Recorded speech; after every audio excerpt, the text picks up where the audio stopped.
as I said, welcome so much uh, to this time that we have together, this webinar. My name is Maria Brackett. I'm the program director of the Spiritual Direction Certificate here at Divine Mercy University.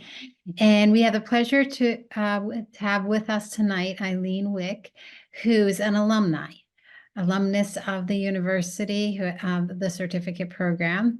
And, there's different ways that we try to just get the word out about our program, but one of the ways that we do is having these webinars where we bring in a current student or alumni, and also even sometimes our faculty members, just to have them speak about their experience and kind of see the Spiritual Direction Certificate from another lens. So it's kind of like a mix. I'll be interviewing Eileen, and then we'll be talking about the program, and I've got a few slides here, so if there's different topics that come up, I can bring them up, and just to kind of give you information about the program. So, Eileen, it's so good to have you here. I've introduced myself. Why don't you just introduce yourself a little bit? Tell us a little bit about yourself and Sure. Well, I noticed that somebody from Alberta is on, and so that made me really happy. I am originally from Edmonton, Alberta, Canada, and I moved to California about 20 years ago. So I've lived here in the Bay Area with my husband, Vincent, and we have 6 kids. They kind of span all ages. Our youngest is 5 and our oldest is 20. So I live here you're from Edmonton too. Yay. Okay. Not a lot of people know where Edmonton is, so that makes me really happy. So yeah, Edmonton, born and raised, and now Californian through and through. So I've been working in ministry here for the last 20 years, and I was just so excited to take this program. I know we're going to get a little bit deeper into that, but my main thing is that I'm a mom. I'm a homeschool mom to my beautiful kids, and I also have the joy of working in women's ministry. Thank you so much, Eileen. Yeah, exactly. Eileen is a good representative of some of the participants that we have in the program, right? A mom that has been involved in, the life of the church and just kind of giving back and kind of found a new niche here in spiritual direction. So we'll get more into that as we go along. So let me send you my first question here, Eileen. So what was just kind of your overall experience in the certificate as you went through it? My overall experience was that it surpassed my dreams and my hopes. My experience was, and I know people say this a lot, but I do feel that it was life-altering for me. I wasn't anticipating how much growth I would experience through the program. I knew that I was going into this for many reasons we'll get into later, but I didn't anticipate what a gift this would be, not just for my directees and my family, but for me personally. The entire experience for me, the entire experience from beginning to end was phenomenal. And that's probably why I'm with you tonight, right? I chased Maria down a few months ago and I was like, Maria, if I could stay at DMU forever, I would. And that's saying a lot as a busy mom with 6 kids, but I really loved my experience there, and I almost didn't do it. So Yeah, it's kind of interesting, right? How we start something with a little inclination of, yeah, this is something maybe I should do or I'm interested in, and just how it kind of unfolds as we go along, right? Exactly. I really had misconceptions going in, and all of my fears were allayed. Yeah, it's really beautiful. And since we're on this topic, in your sense or your calling to be a spiritual director, like how did you feel when you went into the program, and how did that kind of grow? Sure. Well, a little bit of background. I've been a spiritual director for 30 years now. So I started very young when I was 18. I want to say 10 just to make myself feel younger, but no, I was 18, and which is very, very young to begin that type of ministry. Looking back, knowing what I know now, I think it was simply too young. Although there was obviously something there that my local spiritual director and priest saw in me, although it wasn't ready for that kind of ministry, but he saw something there, and that was that first maybe resonance with the call. but it definitely deepened and developed through the years. So I had been serving as a spiritual director 28 years when I met the SDC program, but I knew there was something missing, and I couldn't tell you what it was. I didn't really know. I had a thirst for more. I wanted to give my directees the very best self that I could bring, and I didn't really know what that was. I had misconceptions about what spiritual direction was. I thought that if I saw traction and growth in them and that I was helping them, that it must mean that I'm a good spiritual director. And although I think that I did serve well and the Lord used that in many ways, knowing what I know now, I have a very different understanding of it. And that's really common because we didn't have really solid training for spiritual directors. When I started, I did have training, but it was minimal, maybe a week a year, and it was beautiful and engaging. And I loved that ministry, but I knew there was something deeper, something that I was thirsting for, and I couldn't put my finger on it. So we'll get into it later. I don't want to give it all away, but that's Okay, good. a bit of background there, Maria. Thank you so much, Eileen. Um, and so, well, you spoke a little bit about what drew you to this program, right? Mhm. Just that kind of a need to want to get more training, more formation. Yeah, there was definitely a thirst. I love to, I'm one of those, I know my Canadians on here will understand this term. I'm a keener, I nerd out on knowledge. I love to learn. And so that was the first thing that drew me. The second thing that drew me specifically to this program here in the US was the beautiful understanding of the human person with an integrated vision of the human person, with a special nod in particular to mental health and psychological understanding of the human person, that Catholic meta model. That was very attractive to me. I think especially because of my 20 years here in California, and perhaps just, as time goes on and as I matured, I would see more and more mental health cases coming up that I would then feel a little bit lost, like I was in the weeds. And then I would use my keener senses to go and study all that I could study, but I was starting to leak out into a modality that spiritual direction wasn't. And I Mhm. was also feeling a little bit lost, not having kind of that team approach of other psychologists or therapists around me to help. And so I was feeling this need of my people.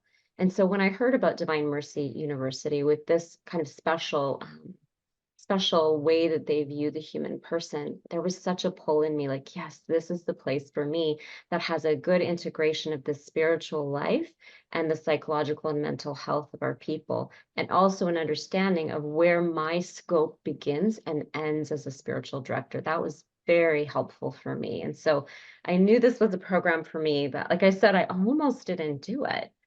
It was kind of in the back of my mind ruminating. And I kept telling myself, I'll do it in a couple of years.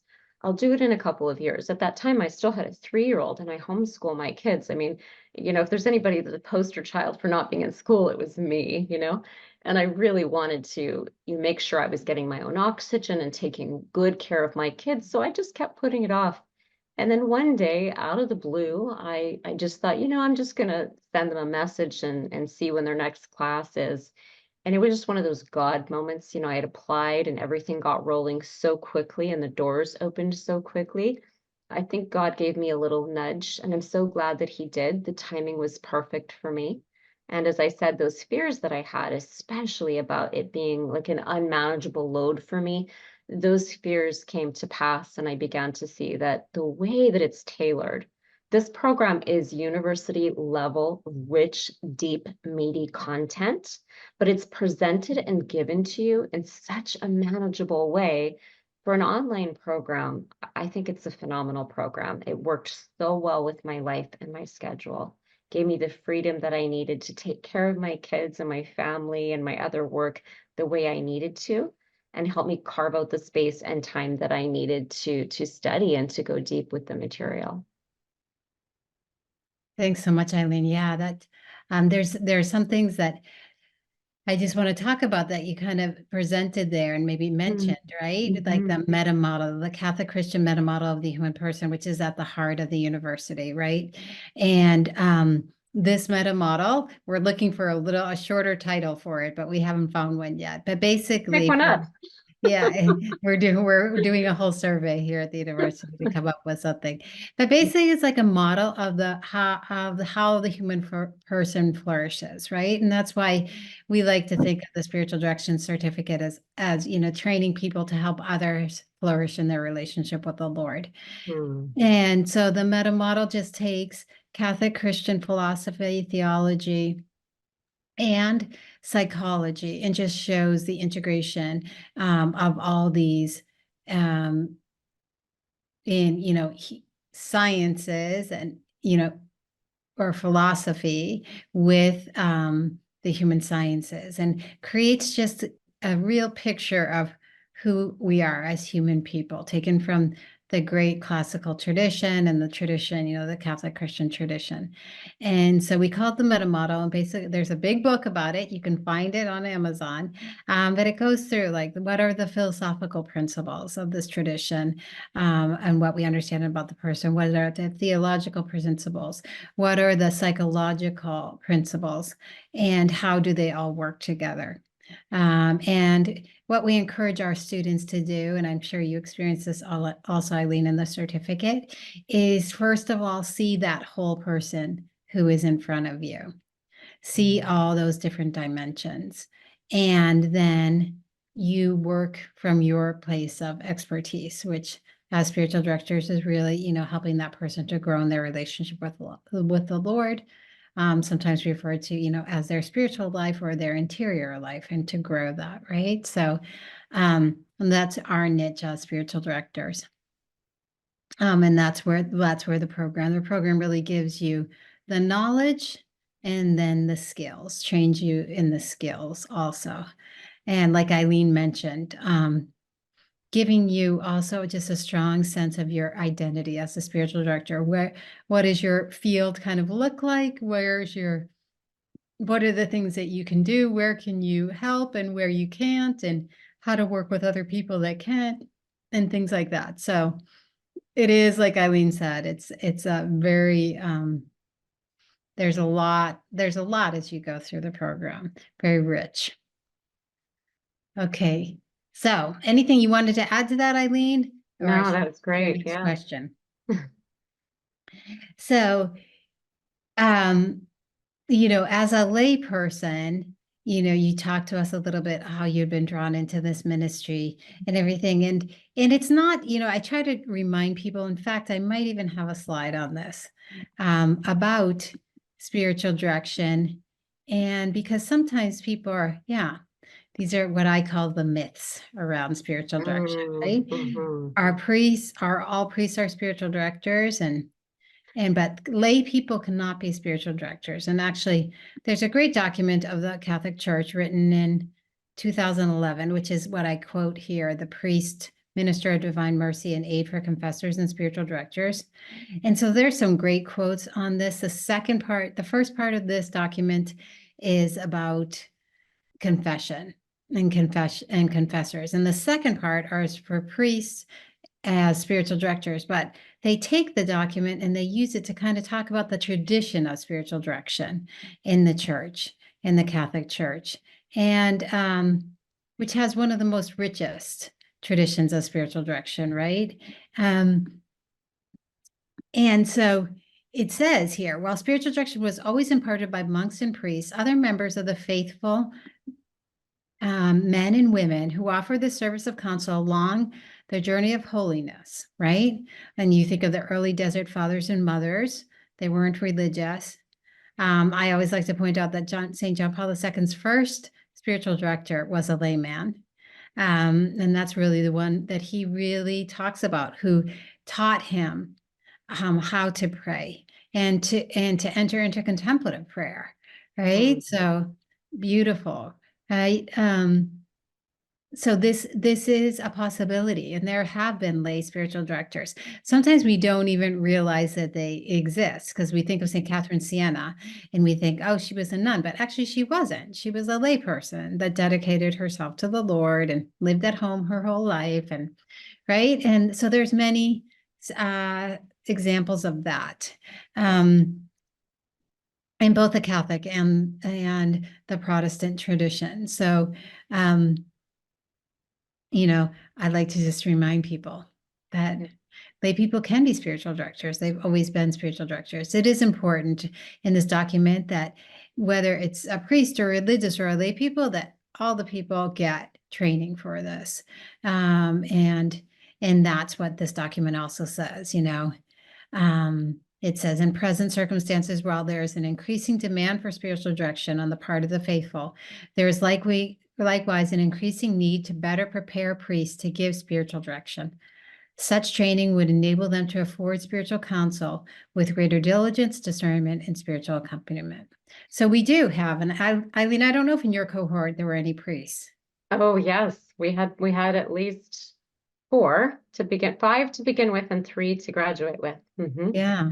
So that's usually the cohorts are like that. It's a mix of laymen and women, priests, also a lot of permanent deacons, and sometimes religious sisters, consecrated men and women, and also ministers from other faiths, people, other Christians that want to learn within this tradition. So thank you. That was a good little road to go down. So Eileen, one of the things, that we talked about a couple months ago was you were just explaining to me how you're using your training.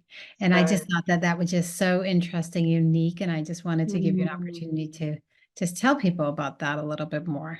Sure. All good things sometimes take time to come together. But about 7 or 8 years ago, I dreamed up of an apostolate for women that would gather women, kind of like the visitation moment. Like, imagine Mary and Elizabeth and what that relationship must have been like with the Lord, and with their security in the Lord and their belovedness and who they are, and how that must have changed the dynamic of female relationships. Or to think about fast forwarding and imagining what the female relationships were like among the women that were following Jesus, especially when Mary came into the scene, and what those relationships are really meant to be for us as women. So this was a personal passion for mine for a lot of years. I really believe that as women, we can be each other's best allies, but it's one of those things that gets attacked so often in society because of our fragmented identity as women. And so we get tempted to compete, control, compare, gossip, backstab, and divide what is meant to be such a beautiful gift. And, as you were speaking about spiritual directors, I was just going to that in my mind and thinking of what it must have been like to get spiritual direction from Our Lady, when they were waiting, for Pentecost, and how she must have counseled them. And so really this love in my heart for women, it started to grow. And I started leading other women through what we call the 40 weeks, which is like a deepening of the examen prayer in their life. And from that, we started to grow like a community of women. From that, I had a dream of helping those women to grow in their identity through formation, events, pilgrimages. We took a group to the Holy Land last year. So we have this whole community for women, but more deeply and more personally, my love for being a spiritual director turned into my own business that I created as an offshoot of All Things Women. It's called Direction for Your Soul.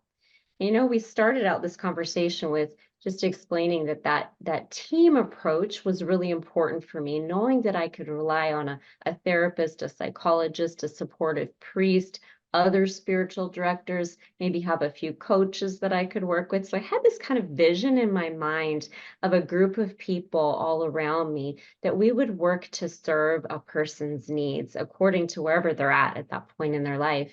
And I really wanted that for myself. And I also had a desire to provide that for others. Just this sense of providing for my girlfriends that were in similar situations to me, but I saw that they had skills. I saw that they had talent, that they could be speakers, they could be, prayer intercessors, they could be life coaches, some of them also spiritual directors.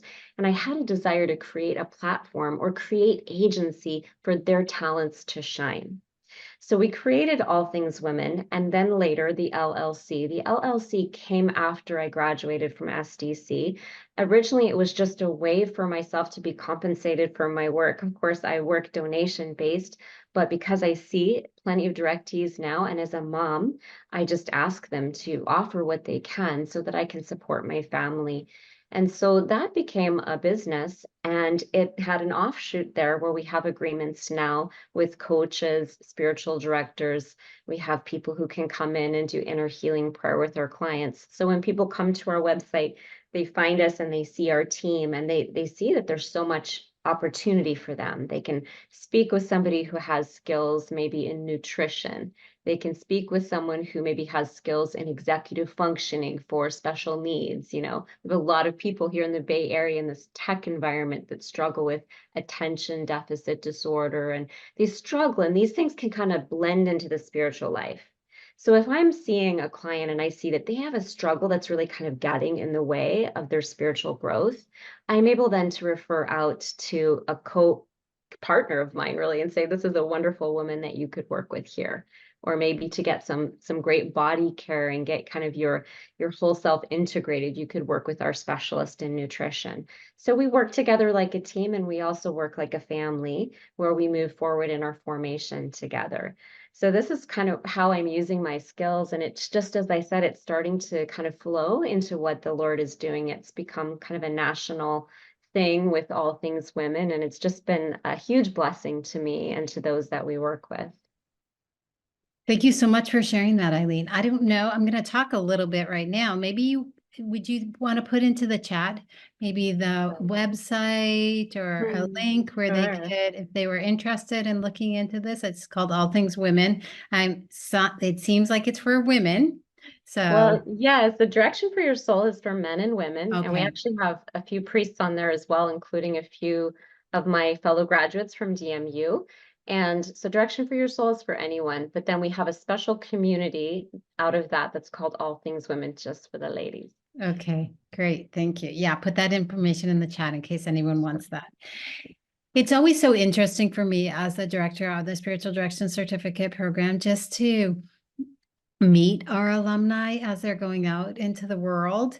We have at this point in time 150 people that have graduated from the program, and they just are doing all different things. So we have a deacon who runs a retreat center for his diocese, and he and a couple other of the alumni of the program have gotten together and have created retreats, and they're just supporting the retreats that he has so that there are spiritual directors on staff for people to meet with. Yeah, people, I mean, just our alumni getting drawn to certain specific people, like working with women that have suffered abortion or a miscarriage, and as a spiritual director, just helping them through that time. So it's just really beautiful to see the way that the Lord is moving with each graduate of the program and kind of taking them into their place to serve and to help others. So super beautiful.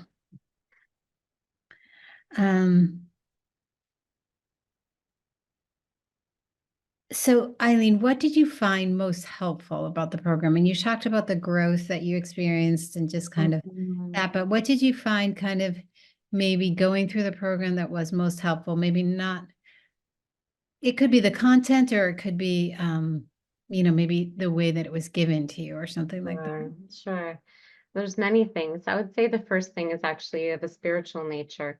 I found that the Divine Mercy University had a very specific way to continually call us back to scripture.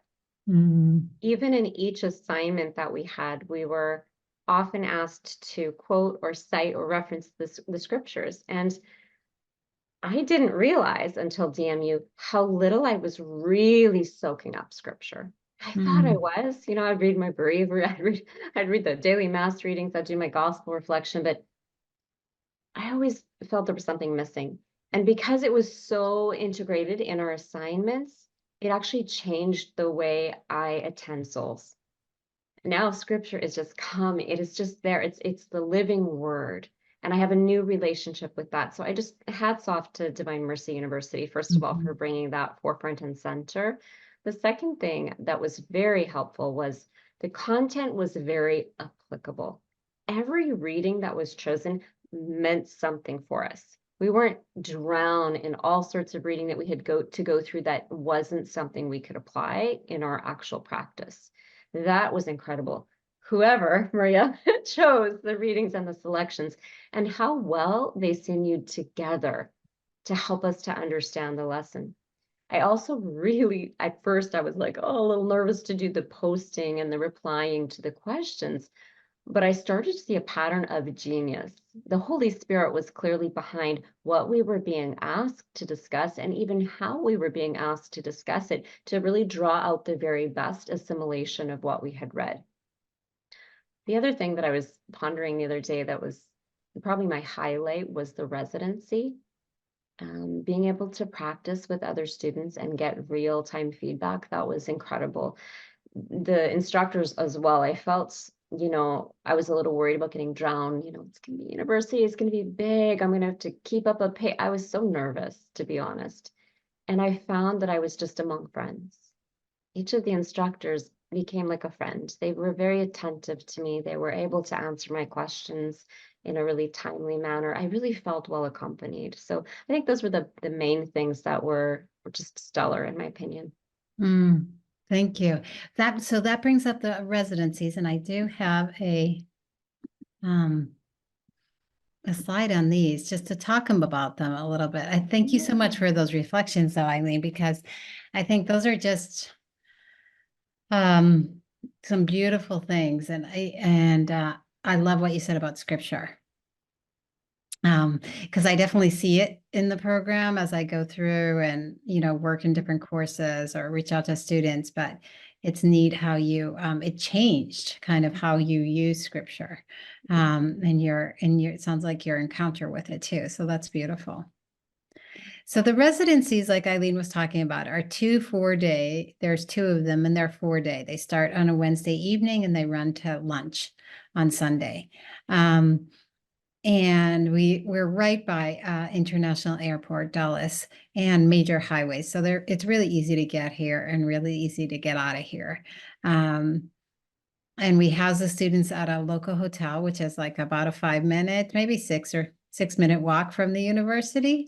They also offer a shuttle when it's like bad weather. And they also shuttle people from the airport to the hotel. This is all part of what we pay for when we make our contract with this hotel.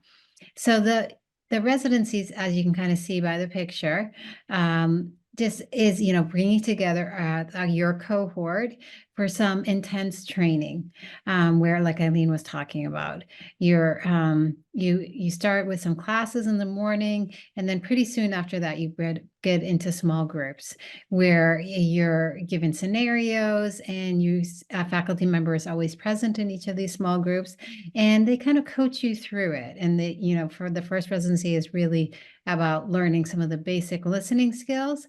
And the second residency is kind of more of the complex skills needed for spiritual direction, a lot about boundaries and keeping that relationship in the place that it belongs, right? And how to do that. And so these happen in the 3rd course, at the end of the 3rd course, and at the beginning of the 5th course.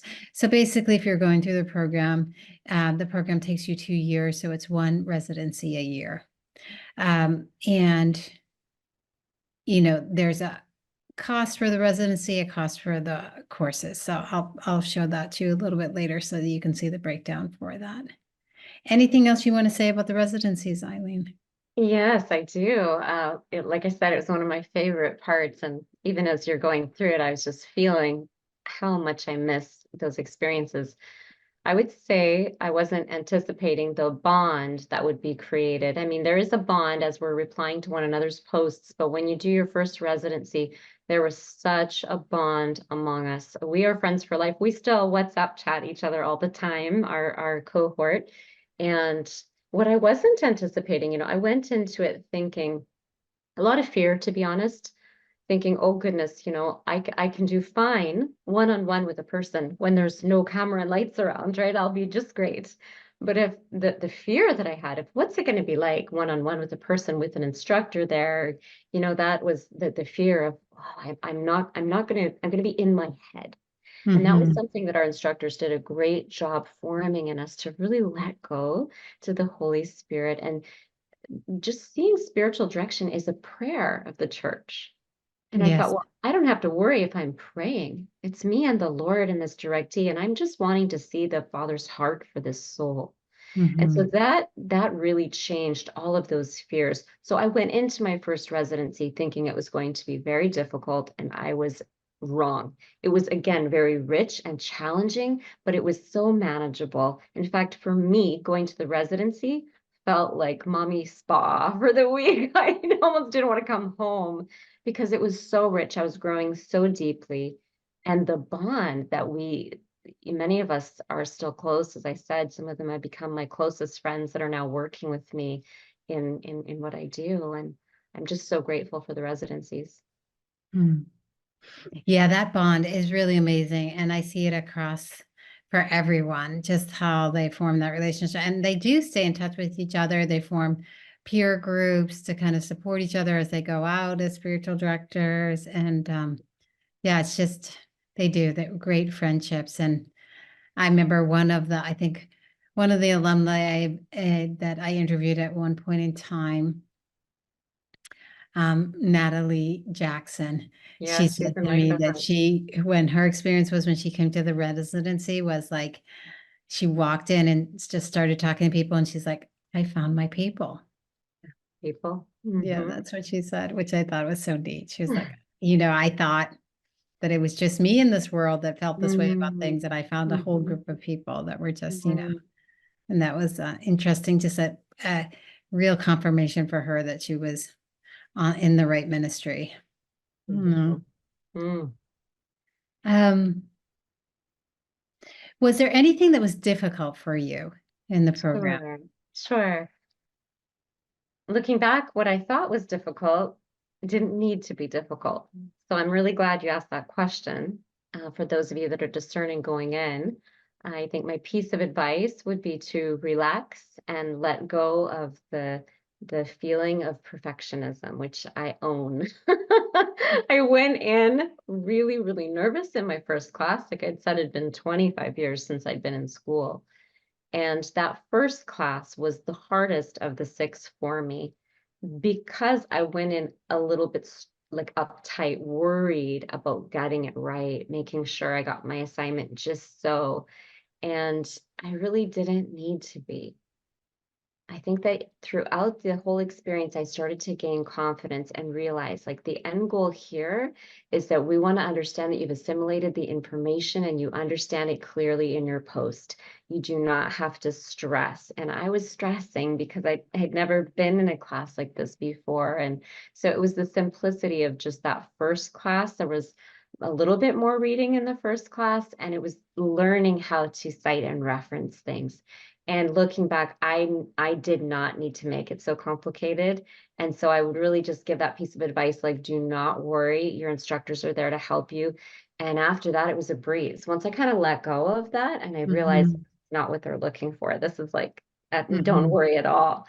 I just found it quite a manageable program. And again, six kids in homeschooling. I feel like if anyone, if I can do it, anyone can do it. Mhm. It's really not hard in that way. Yeah, exactly. And we really did try when we created the program to put together kind of a mix of, we don't require any degrees to come into the program. We just are looking for a certain level of theological knowledge and faith life, right? That you've been living.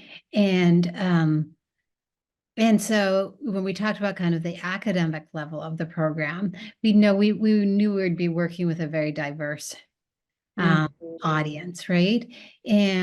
But we did want to put a certain academic rigor to it, just Mhm. because of the seriousness of the ministry, and also just to facilitate kind of the communication Yeah. online, right? That there would be a standard that people would be held to, just to facilitate everyone kind of trying to meet that standard. And Mhm.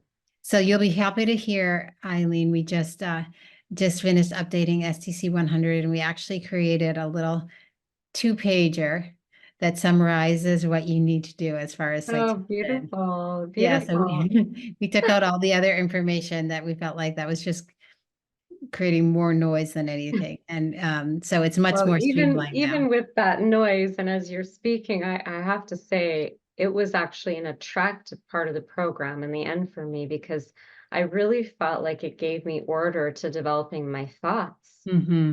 And so, and it actually gave me the sense too, what I'm doing is important. It also gave me the confidence coming back to realize what I just went through was valuable skills and what I offer my directees is valuable.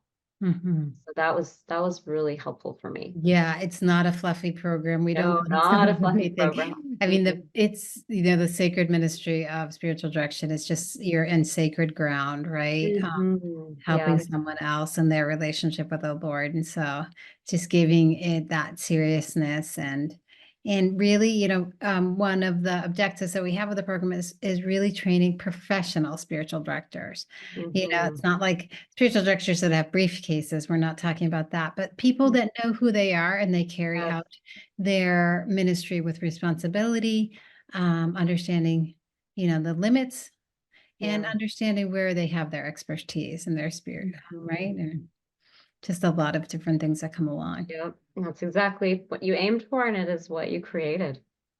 That's Amen. great. Yeah, it was created by a team, so that also is great because everyone kind of put in Yes. their skills and their expertise Mhm. from their little corner, right? Beautiful. Yes. We had we had spiritual directors from the Catholic tradition and some Protestant traditions, but people that have been giving spiritual direction for years and years and years, Mm-hmm. and priests, and also psychologists, and then educators that have taught in the classroom, and educators that have taught online and have designed curriculum for online. So it was a team that really created it, and I think that just Hmm. shows up with the quality and just how Yes. kind of like nailing all the different aspects of this whole learning. Mm-hmm. Mm-hmm. We were the first spiritual direction program to be created for online learning. Wow. And, we kind of like we were bold and said, this could work. We could do it. We can do it. Let's do it. Because there's so many spirit people that maybe feel called to be spiritual directors, but just don't have the time to go away for 2 weeks Mm-hmm. a year, um, or need, maybe they live in a more remote area and just need the accessibility that online learning offers them. Well, So that's we a didn't really want to sacrifice interesting. in quality, but we wanted to. Yes, yes. And that's a very interesting point that you bring up. I think that was one of my concerns going into. I knew that I needed an online program, but my experiences with online learning had been in the past at times that I wasn't really feeling like I belonged. I wasn't really part of it. I wasn't really well accompanied. None of that existed. I'm really surprised to hear that this is the first online program for spiritual directors because I didn't have any negatives with it. I was so engaged with my group and with my instructor. And I also had the freedom and the benefits that I wanted from an online program so that I actually had like a little routine that just made my family blend so well, where I was up in the morning doing my reading earlier than the kids. And in the afternoon, I would do my post, and my kids didn't really even notice the change, except the change inside of me, maybe, right? Mhm. Yeah. Interesting. Yeah. Yeah, it does help you to kind of, and even the way that it's created, like asynchronous learning, that it's not like you have to get onto a class every week Right. for a couple hours, but really you're able to do the assignments when you can, just respecting those deadlines, those weekly deadlines. But yeah, it just offers a lot of more flexibility there. I'm laughing because I had one little snag, and it was during one of our practical experiences where we had to Zoom record. And it's just a funny like offset. I was actually in Spain that week at my niece's profession of vows. And Hmm. timing, we had to meet as a team. And so the nuns there set me up in their recording room. And we're doing this kind of play experience, right? As a spiritual director, we're pretending, but we're really, invested in the emotion, and we're given a scenario that is not our own life, but we're acting this out to help each other to deepen those listening skills.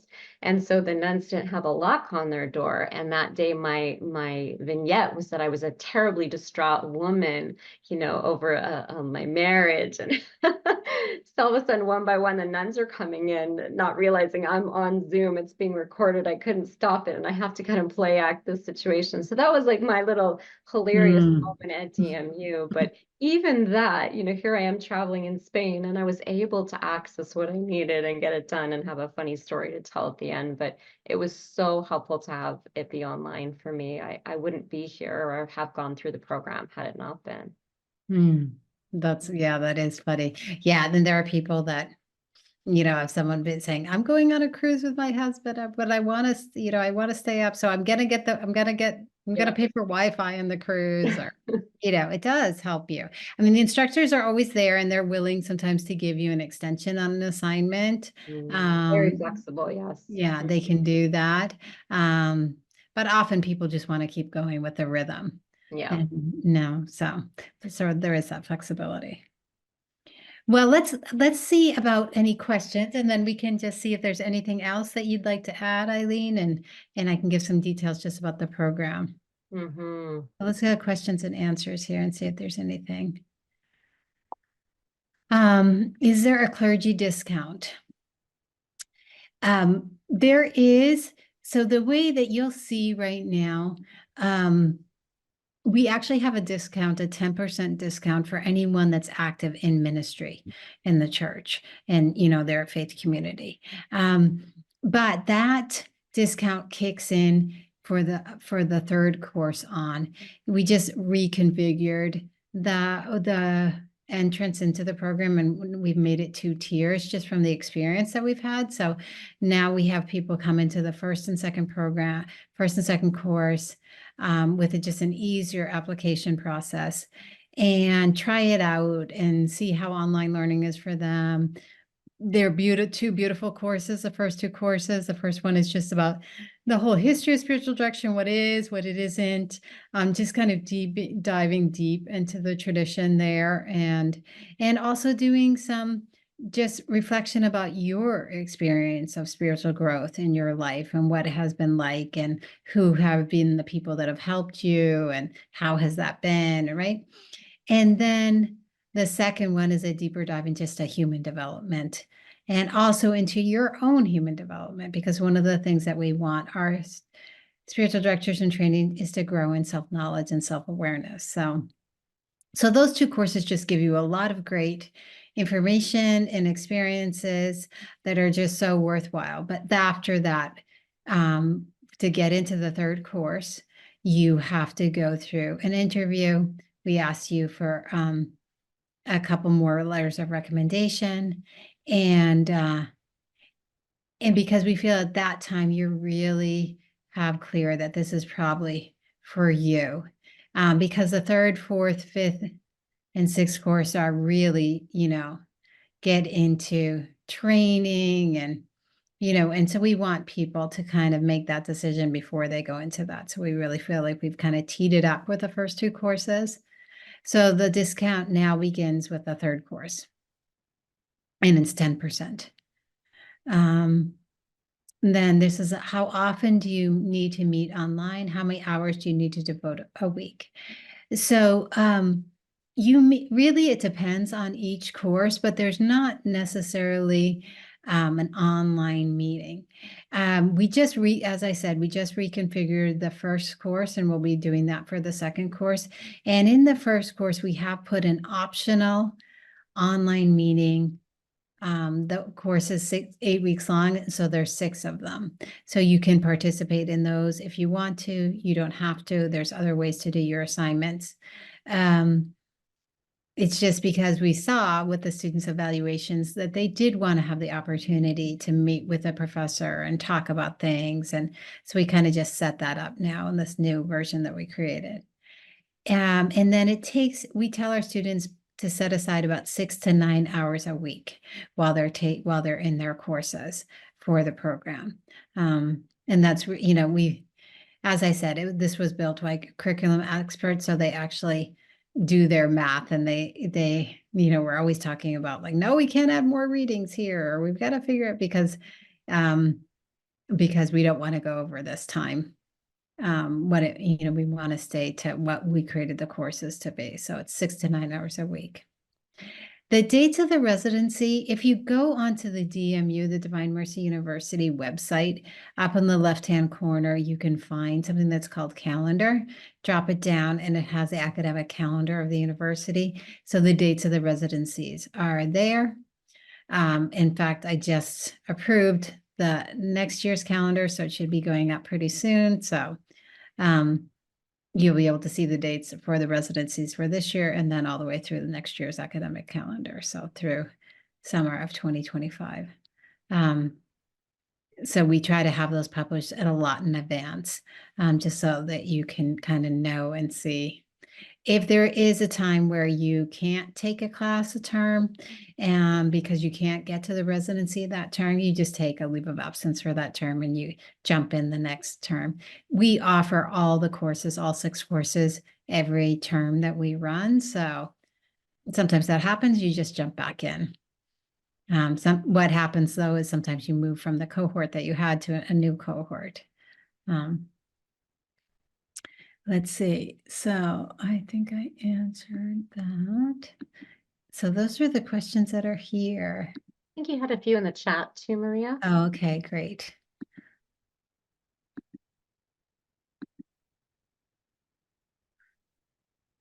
Okay. Okay, is there a religious order whose spirituality undergird? Okay, so this is from Troy. So Troy, we created this program to really dive into all the rich spiritualities within the Catholic tradition. There's not a spirituality that undergirds our approach. We just feel like the richness of the Catholic tradition, the Christian tradition, has so much spiritualities. And we also wanted to give space for each one. Sometimes people come with a spirituality already. So this course is kind of just allows all those spiritualities to find kind of like this way to be a spiritual director, and then to add in their own spirituality. No. What is the religious order, spiritual roots of DMU? I kind of answered it there. DMU is every Catholic university. I think it's all over the world like this, but definitely in the United States, if it's not connected to a diocese, has to be sponsored by a religious congregation. So when DMU was created, the founding members chose the Legionaries of Christ to be the order that sponsored it. So the Legionaries of Christ are the order that sponsors the university, and the fact that they are, there's a few places on the board that always needs to have a legionary. I think it's 2, and the president of the university will always be a legionary, and the chaplains. So this is in the bylaws of the university. So that's just how that is.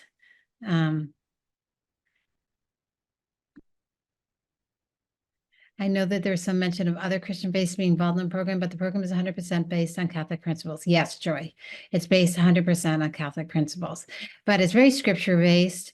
We created it for a very similar audience as we have the other programs here at the university, is that anyone that wants to learn within the Catholic Christian tradition. So there's definitely people in the program, an Episcopalian minister, a Lutheran minister also. I mean, there are different other faith traditions that are drawn to it, even though they know that it's what they're receiving is the Catholic traditions and from the Catholic point of view, right? And in our residencies, we have Mass every day. Rosalia, what are the moral requirements to become a spiritual director? Not sure what you're saying about that, what that means. What are the moral requirements? I don't know, Rosalia, if you can explain that a little bit more.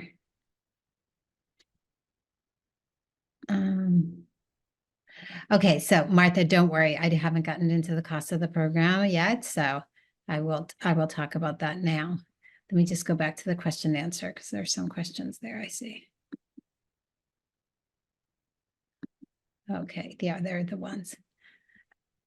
Eileen, is there anything that I answered? Do you want to chime in on anything? Oh, I don't think so. I just kind of want to also piggyback on what you were saying, how I thought that was really beautiful in DMU that we really had a very good overall surface glance at many different spiritualities. And I really enjoyed that, how you would incorporate readings from St. John of the Cross, also, studies on St. Teresa's psychology, Ignatian rules of discernment, like really dipping into many different things to give us kind of a broad scope and also to give freedom to each of our own particular spiritualities. My own spirituality came in with a very strong Ignatian approach. And I also received a little Carmelite there going on. And so I really enjoyed that because for myself as a spiritual director, I have maybe 30, 40 directees at any given time, and they are all different spiritualities, some of them different faiths. And so for me, that was very helpful to understand some of the different things that maybe I wasn't diving into as much. So I really appreciate that approach as well. Yeah, definitely. And I mean, we tried to weave into the program all the people, the great speakers about spiritual direction and the spiritual life. Quite a feat. Okay. Okay, so they want to know about when is the next class, so I will talk about those facts. Just that, so Roselia, what I mean, usually SDR, religious people with a background in Fidelity Church, which is, what is it like for a lay person? Well, you know what? There is a saying that says the habit doesn't make the monk, right? So just because someone's a priest or religious doesn't sometimes mean all that we think it should mean, right? But so I think that, we want to see that the person is in good standing in their faith community. One of the letters of recommendations is to speak to that, that they're being recommended by their faith community to do this training. So that's really something, and that they're in good standing. We asked for a letter of recommendation from friends that have known them for a while, from their own spiritual director, right? Even though that one's a little bit different in nature because we know that relationship is confidential, but we just asked them about the person, the character of the person. So yeah, we try to get those letters of recommendations in order to help us, as well as, having the different points where we touch with them or get them on a Zoom call in order to just kind of understand this. So that's the way. And then, through the residencies, we get to know them more. And I think, yeah, that's kind of how that works.